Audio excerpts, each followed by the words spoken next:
Coucou mon étoile, j'espère que tu vas bien. Moi je vais très bien aujourd'hui, à part ce petit bouton là, ce gros bouton. Bref, aujourd'hui je voudrais te raconter une petite histoire, une petite anecdote qui m'est arrivée quand je débutais dans le métier d'accessoiriste. Je venais juste de quitter mon emploi et je m'étais lancée à fond quoi. Je m'enfermais tous les jours chez moi, je faisais les foires pour pouvoir proposer mon travail sur les réseaux sociaux, etc. C'est comme ça que une de mes anciennes connaissances de mon premier boulot qui avait un site internet de vente en ligne, elle me dit, bah tiens Sandrine, ce serait bien que tu passes avec tes créations, on voit comment les mettre sur le site. J'étais très contente, très excitée. Je me dis, ah, voilà une opportunité, c'est cool. Donc, j'avais pris quoi avec moi? J'avais pris des bijoux, j'avais pris des pochettes parce que j'avais fait une petite collection de pochettes. J'étais allée avec. Je suis arrivée à son bureau, elle n'était pas disponible. Elle me dit, gère ça avec mon assistante, elle va faire le tri de ce qu'on peut publier, je lui fais confiance. Je dis, ok, il n'y a pas de souci. Donc, je m'en vais voir l'assistante. Je vous jure que quand je sors mes articles, j'ai sorti les bijoux, elle a plutôt pas, elle a aimé. Maintenant, quand je sors les pochettes, avant de vous dire sa réaction, je vais vous dire un peu le temps que ça m'avait pris de faire ces pochettes. Vous savez, quand j'ai commencé, moi, dans mon métier d'accessoiriste mode, c'était pas encore très répandu. Je pense que quand je commençais, on devait être trois qui le faisions ici. Donc, vraiment, j'étais l'une des premières. Et les deux autres, d'ailleurs, faisaient plus les bijoux. Et moi, j'ai commencé à me lancer dans un peu le reste, les chaussures, les sacs, etc. Donc, c'est comme ça que j'ai commencé à, quand j'ai sorti ma petite collection de pochettes là, j'avais pas vraiment encore la bonne technique, j'avais pas encore la bonne technique, j'essayais des trucs. Et disons que le travail final pour moi, c'était le mieux que je pouvais produire, quoi. C'était pas mal, je trouvais ça assez bien. Et disons que je trouvais ça suffisamment bien pour oser montrer ça à quelqu'un, pour oser vendre ça à quelqu'un, pour oser exposer ça des fois et pour oser aller proposer ça pour un site de vente en ligne, quoi. Donc, dès que je sors mes pochettes, je vais vous dire, cette petite fille, parce qu'elle était en plus jeune que moi, elle m'a dit avec un calme, une froideur que mon travail était nul, quoi. Que franchement, c'était pas beau, que elle avait déjà vu des travaux beaucoup mieux faits que ça, que franchement, elle peut pas exposer ça sur le site, elle peut pas vendre ça, franchement, c'est pas beau, c'est pas bien fait, les finitions ne sont pas top. Bref, que mon travail était dégueulasse, quoi. Mon travail était dégueu. J'ai remballé toutes mes affaires avec beaucoup de honte et beaucoup donc mon ego en a pris un coup. Franchement, mon ego en a pris un coup. Je suis rentrée chez moi abattue. Vous voyez, comme vraiment tête basse là, vous voyez l'image du gars abattu avec le cou cassé, la tête qui traîne au sol. C'était moi.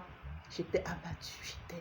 Mais après avoir digéré, après avoir digéré le gros macabo, parce que c'était un gros macabo, après avoir digéré, je suis rentrée chez moi, je me suis assise, je me suis dit, bon, attends un peu, Sandrine.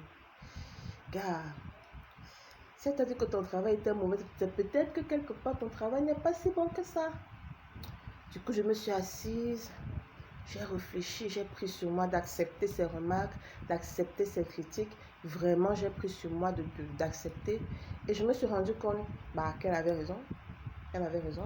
Mon travail à ce moment-là n'était pas fameux.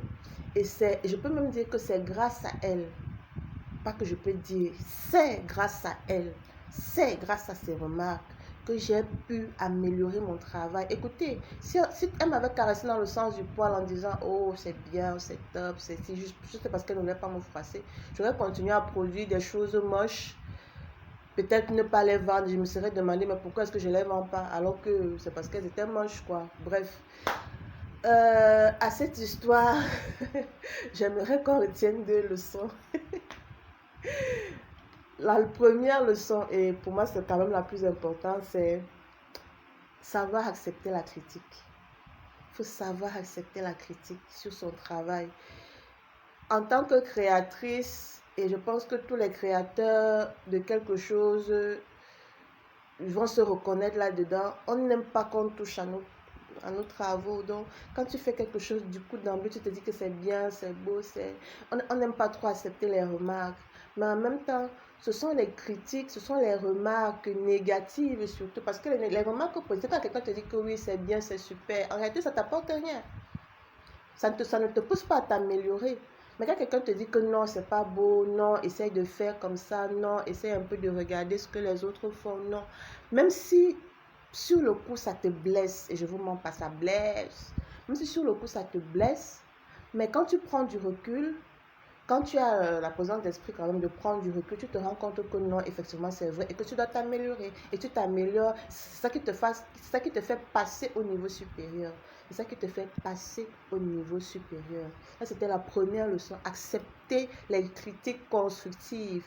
N'allez pas seulement à la recherche de oui, c'est bien, tu es génial, tu es super, nanani, nanana. Bon, c'est bon pour l'ego, mais en réalité, ça n'apporte rien. La deuxième leçon, c'est que vraiment, si vous pouvez vous former, formez-vous. Je ne vous mens pas. Si vous pouvez vous former, formez-vous. Moi, j'ai appris très difficilement. Moi, j'ai appris à coup de ce genre de remarques.